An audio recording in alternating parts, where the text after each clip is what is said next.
Well now, you're about to crash, but you don't want to get hurt. That's quite the pickle. But there's something you can do about it.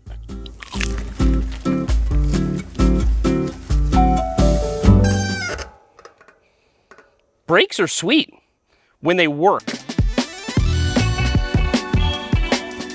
Now I hope for your sake you never experience this. Full loss of braking power.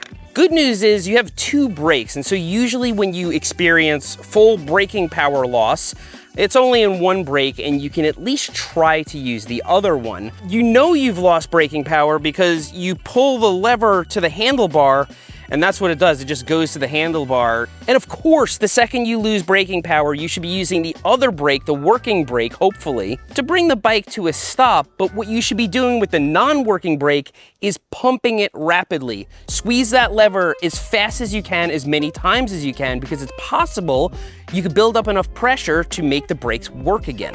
And in fact, most of the time you lose all your braking power, this is gonna solve the problem.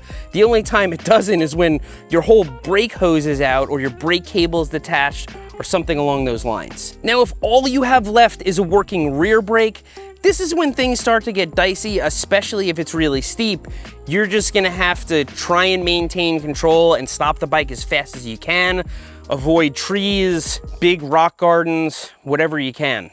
Another thing you're gonna wanna do is drop your seat post as fast as possible if you can, and if it's not dropped already. This is gonna get your center of gravity lower. You're gonna be more able to negotiate the terrain, get your weight back if you wanna apply more force to your front wheel. But as I said, if you've lost braking power and you can remember me telling you to pump your brakes, 9 out of 10 times that's actually gonna solve the issue, and then you better get your brakes serviced. Here's another scenario. You are climbing steep technical terrain and you stall. Can't pedal any further, you're stuck on something, you don't have the strength to go forwards. And I'm not talking about a mellow climb where you can just lock up your rear brake and put your foot down. I'm talking about the kind where you are going to go tumbling backwards down a mountain or hit into the rider behind you. You're gonna get really hurt and you don't wanna get hurt. So what do? Well, first of all, if you are clipped in, unclip immediately. Most likely you're gonna need to get away from your bike and put your feet on the ground. Sometimes you can just continue holding onto your handlebars and jump off to your left or right and try and get somewhere where you can keep from tumbling down the hill. But other times you're in a situation where you actually have a few options. Try turning and getting yourself perpendicular to the trail. If there's nobody behind you or the terrain allows for it, you can do this and give yourself some breathing room. Some people don't even think to do that and they just start struggling in position. Try and get your bike sideways so it's perpendicular to the trail so you can buy yourself some time. In general, the last thing you want to do is jump directly behind the bike because A, there could be another rider there, and B, that's the technical terrain that you were just riding up. And so you always want to go to the side because there's less of a chance that the bike is going to fall on you, and there's a better chance that it's going to be some nice cushy loam or something, or some bushes that you can land in. And finally, if the environment allows for it, grab onto a sapling. If you have a tree nearby and you can lean over or flop over and grab onto the tree, that's gonna buy you some time too, and hopefully you will not get broke off. So you're charging down a chunky rock garden, hopefully you're standing up, you lose a pedal.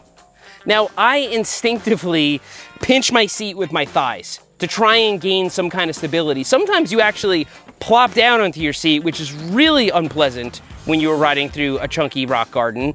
Now your priority is gonna be get your foot back on your pedal. Now, if you were clipped in, this makes it much more difficult, but you probably didn't lose your pedals in that situation. If you're on platforms like I am, then you have one foot kind of hanging out. Now, you always have to remember that what's gonna naturally happen is the other foot is gonna push the crank down, and then your pedal is gonna be up here.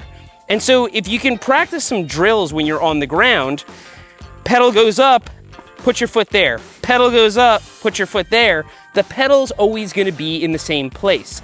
But sometimes that's not feasible. Sometimes you actually lose both your feet and you're going like this. Your taint is all sorts of messed up and you've got to rectify the situation. Find your cranks, bring your feet in and find the center of your cranks and rest them down on it. You can actually land this way. People who do a lot of dirt jumping, you do a big no-footer or a Superman or something and you can't find your pedals, they'll land cranks. You lose points, but you don't die. And you can actually ride it out like this and they're always in the same place. And if you just bring your feet to the center, then you can regain your composure, you can stop the bike, and you can find your pedals. So we learned about some situations on the trail, but maybe you ventured into dirt jumping. You're at the bike park or you're at the local jumps. Hopefully you've learned some bailing techniques on smaller jumps. But on the big ones, things get dicey. Sometimes it's a tabletop and the center of the jump is filled in, and other times there's a big space between. That's a double. I actually prefer doubles because if something goes wrong, there's a place I can chuck my bike. You can throw it in between the lip and the landing. I'm not gonna demonstrate that. Now, the reason that I would chuck my bike between the lip and the landing is no matter how hurt you are about to get by falling in between the jumps, hitting the back of the landing, sliding down the landing, you're gonna get more hurt if your bike is near you. Now, there's some things you can try before you just throw your bike. If you are nosediving, you want to get your weight back as far as possible to try and roll out of it. Once your front tire makes contact with the ground, you no longer have the option of bailing. You are either lawn darting into the ground and getting a broken collarbone, or you're going to come out of it.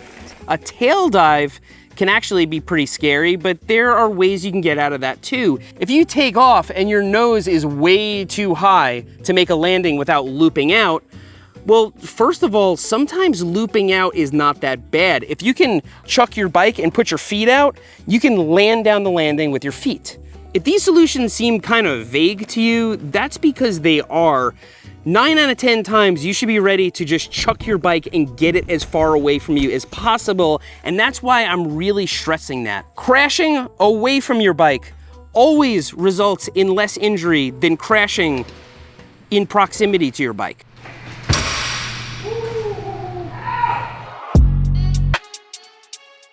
So let's talk about the actual mechanics of getting away from your bike. First of all, you want to push the bike beneath you. You're up in the air, you want to take those handlebars and push them under your feet.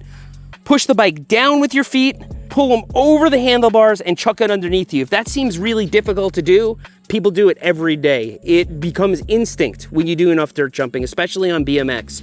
You're gonna just chuck the bike beneath you. Now, if that's not feasible and you have to chuck the bike off to the side, you had better really chuck it off to the side. Push down with both feet as you are whipping the bike to your right or to your left, and make sure you're not gonna land on it. Landing on your bike or your bike landing on top of you is gonna be bad. It's gonna be a bummer. Get the heck away from your bike.